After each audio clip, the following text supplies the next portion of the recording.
Accounting class की और भी वीडियोस देखने के लिए मेरे चैनल को सब्सक्राइब कीजिए और साथ ही साथ बेल आइकन को प्रेस कीजिए ताकि मेरी अगली वीडियो की नोटिफिकेशन भी आपको मिल जाए। Hello, welcome to the accounting class. आज की वीडियो में हम लोग एम्प्लॉयज़ स्टॉक ऑप्शन प्लान के बारे में पढ़ेंगे। देखते हैं ये क्या चीज़ होती है। The scheme of employees stock option was introduced by companies amendment act 2000 through section 215A। तो ये जो एम्प्लॉयज़ स्टॉक ऑप्शन की एक स्कीम है वो लॉन्च की गई थी कंपनीज अमेंडमेंट एक्ट 2000 के सेक्शन 215A के तहत। It is a voluntary scheme on the part of the company. Voluntary मतलब मर्जी से की जाने वाली एक्ट है, ये मर्जी से की जाने वाली स्कीम है, ऐच्छिक है। On the part of the company, तो कंपनी की तरफ से ये एक वॉलंटरी स्कीम है। क्या है scheme? To give employees a sense of belonging. Employees को अपने साथ जोड़े रखने का एक फीलिंग डेवलप करने के लिए ये स्कीम दी जाती है, यानी एम्प्लॉयज़ कंपनी के साथ जुड़े रहें, इसलिए कंपनी ये एक तरह की स्कीम निकालती है। और ये स्कीम में होता क्या है? The employees stock option plan means options granted by the company to its employees. ये जो प्लान है एम्प्लॉयज़ स्टॉक ऑप्शन, ये कंपनी के साथ एम्प्लॉय को जोड़े रखती है। इस तरह से जोड़े रखती है कि कंपनी एक ऑप्शन देती है एम्प्लॉयज़ को, और किसको? एम्प्लॉयज़ को, एम्प्लॉय डायरेक्टर्स को। वो एम्प्लॉय डायरेक्टर्स भी हो सकता है, वो कंपनी का ऑफिसर भी हो सकता है। क्या ऑप्शन देती है? To subscribe the shares at a price that is lower than the market price. Employees stock option plan एक तरह का प्लान है जिसके तहत कंपनी एम्प्लॉयज़ को एक ऑप्शन देती है कि वो फ्यूचर में कंपनी के शेयर्स या कंपनी के स्टॉक को मार्केट के प्राइस से कम पर खरीद सकते हैं। ये एक ऑप्शन है एम्प्लॉयज़ को दिया जाने वाला। वो एम्प्लॉयज़ कंपनी के एम्प्लॉय डायरेक्टर भी हो सकते हैं, कंपनी का ऑफिसर भी हो सकते हैं, या और भी कोई एम्प्लॉय हो सकते हैं। इट इज़ एन ऑप्शन और राइट। ये एक तरह का ऑप्शन है या राइट है, या एक अधिकार है जो कंपनी देती है अपने एम्प्लॉयज़ को। But it is not an obligation, यानी एम्प्लॉय को ये ऑप्शन लेना ही पड़ेगा, ये उनकी मजबूरी नहीं है, ये एक ऑब्लिगेशन नहीं है। ये एम्प्लॉय के ऊपर कोई प्रेशर नहीं है, कोई दबाव नहीं है कि एम्प्लॉय को ये स्टॉक ऑप्शन लेना पड़ेगा। नहीं, ये उनका राइट है कि उस ऑप्शन को वो यूज़ करेंगे या नहीं यूज़ करेंगे। तो कंपनी ऑप्शन दे देती है कि भाई आपको मैं दे रहा हूँ, अब आप इस ऑप्शन का इस्तेमाल करोगे, यानी इसको शेयर में कन्वर्ट करोगे बाद में या नहीं करोगे, ये आपके ऊपर है। तो एम्प्लॉयज़ फ्री हैं अपने इस अधिकार को इस्तेमाल करने के लिए। कंपनी उनसे ये काम ज़बरदस्ती नहीं करा सकती है कि फ्यूचर में आपको कंपनी के शेयर लेने ही पड़ेंगे। ठीक है? द एम्प्लॉय मे और may not exercise this option. तो कंपनी के जो एम्प्लॉय हैं वो इस ऑप्शन को यूज़ करें या ना करें, यानी फ्यूचर में वो इस ऑप्शन के बदले शेयर या स्टॉक खरीदें या ना खरीदें, ये उनकी मर्जी है। Employees stock option plan is A category of sweat equity. ये एक तरह का स्वेट इक्विटी की कैटेगरी में आता है, लेकिन स्वेट इक्विटी थोड़ा इससे ज़्यादा बड़ी चीज़ होती है।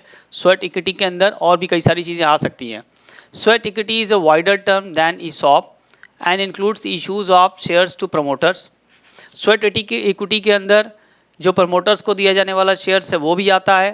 प्रमोटर्स को कंपनी के इनकॉर्पोरेशन की सर्विस के बदले दिया जाने वाला जो वेतन होता है या दिया जाने वाला जो रेम्यूनरेशन होता है, उसके बिहाफ पर या उसकी जगह पर शेयर दे दिया जाता है। तो ये issue of shares to promoter कहलाता है। तो ये जो स्वेट इक्विटी शेयर्स है, स्वेट इक्विटी शेयर्स के अंदर हम लोग issue of shares to promoters भी रखते हैं। एम्प्लॉय स्टॉक ऑप्शन प्लान भी एक तरह का स्वेट इक्विटी कैटेगरी में ही आता है। अब देखिए कंडीशंस क्या फुलफिल होनी चाहिए। एक कंपनी में issue stock options fulfilling the following conditions. एक कंपनी स्टॉक ऑप्शन एम्प्लॉय को दे सकती है, लेकिन उसको कुछ कंडीशन पूरी करनी पड़ेगी। पहली कंडीशन क्या है? These shares are of the same class of shares already issued. यानी ये जो ऑप्शन देगी कंपनी एम्प्लॉयज़ को कि वो फ्यूचर में शेयर्स कंपनी के ले सकते हैं, तो वो कौन से शेयर्स कंपनी के ले सकते हैं? वो उन्हीं कंपनी के शेयर्स को ले सकते हैं जो शेयर्स, जिस क्लास के शेयर्स कंपनी पहले से इशू कर चुकी है। यानी अगर कोई एम्प्लॉई ऑप्शन के बदले ये चाहे कि किसी दूसरे तरह का शेयर्स वो कंपनी से मांगे, तो ऐसा नहीं हो सकता है कंपनी उसको पहली बार कोई नया शेयर इशू कर दे। यानी जिस तरह का शेयर्स कंपनी इशू कर चुकी है वैसा ही शेयर्स ऑप्शंस के बदले दिया जा सकता है। It is authorised by special resolution pass bye the company. Company को स्टॉक ऑप्शन जारी करने के लिए एक स्पेशल रेजोल्यूशन पास करना पड़ेगा। कंपनी जब किसी काम को करना चाहती है, कोई डिसीजन लेती है, तो उसमें 2 तरह का रेज़ोल्यूशन होता है, इसको प्रस्ताव कहते हैं हिंदी में। एक होता है स्पेशल रेज़ोल्यूशन और एक होता है ऑर्डिनरी रेज़ोल्यूशन। स्पेशल रेज़ोल्यूशन में 3/4 मेजॉरिटी चाहिए होती है, यानी 75% अगर फेवर में होता है तभी वो लिया जा सकता है डिसीजन। ऑर्डिनरी रेज़ोल्यूशन में सिर्फ 51% से हो जाता है, यानी मेजॉरिटी से, सिंपल मेजॉरिटी से हो जाता है। तो यहाँ पे बताया जा रहा है कि कंपनी अगर स्टॉक ऑप्शन इशू करना चाहती है तो उसको स्पेशल रेज़ोल्यूशन पास करना पड़ेगा, यानी 75% से ये डिसीजन पास होना चाहिए। तीसरी बात ये कही गई है, the resolution specifies the number of shares. Company के इस रेज़ोल्यूशन में ये लिखा जाएगा कि कितने शेयर्स कंपनी फ्यूचर में दे सकती है ऑप्शंस के बदले। द करेंट मार्केट प्राइस, उसका मार्केट प्राइस क्या है। एंड द क्लास और classes of directors on employees to whom such equity shares are to be issued, और किस तरह के एम्प्लॉई या डायरेक्टर्स को, किस क्लास के एम्प्लॉई या डायरेक्टर्स को ऐसा इक्विटी शेयर्स दिया जाएगा, ये भी कंपनी के रेजोल्यूशन में लिखना पड़ता है।